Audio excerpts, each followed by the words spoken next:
আমি একটা ব্যাপারে খুব শঙ্কিত এবং আমি দুঃখিত এবং আমি মর্মাহত।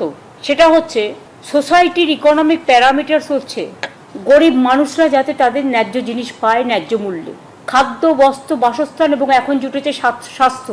খাদ্য, বস্ত্র, বাসস্থান এবং স্বাস্থ্যই সম্পদ আজকের দিনে, এবং যার জন্য আমরা স্বাস্থ্যসাথী থেকে শুরু করে আমাদের জেনেরিক মেডিসিন যাতে গরিব লোকে কম পয়সায় কিনতে পারে, ফেয়ার প্রাইস মেডিসিন সেন্টার থেকে শুরু করে, মেডিসিন শপ থেকে শুরু করে, ফেয়ার প্রাইস ডায়াগনস্টিক সেন্টার থেকে শুরু করে সবটাই আমরা করেছি।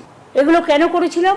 কারণ স্বাস্থ্যই সম্পদ বলে। কিন্তু ইদানিং আমরা লক্ষ্য করছি, যেমন কেউ বাড়ির জন্য লোন নিলে তার উপর জিএসটি বাড়িয়ে দিচ্ছে, তেমনি হেলথ ইন্স্যুরেন্সেও জিএসটি চালু করেছে। আমি বারবার চিঠি লিখে প্রধানমন্ত্রীকে আবেদন করেছিলাম যে হেলথটা হচ্ছে মানুষদের ওয়েলথ, হেলথের ওপরে বাধা নিষেধ আরোপ করে ট্যাক্সেশন করা উচিত নয়।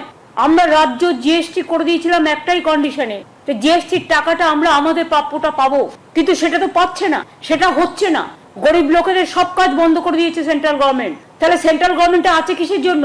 শুধু ধর্মীয় প্রবণতার নামে একটা নতুন ধর্মের আমদানি করে, যা আমাদের তপবনের নয়, যা আমাদের রামকৃষ্ণের নয়, যা আমাদের স্বামী বিবেকানন্দের নয়, যা আমাদের বেদ বেদান্ত বেদাঙ্গের নয়, যা আমাদের ঋজু সম যজু অথর্বের নয়। শুধু মানুষকে ডিভাইড করা, কান্ট্রিকে ডিভাইড করা আর মানুষের মধ্যে দাঙ্গা লাগানো,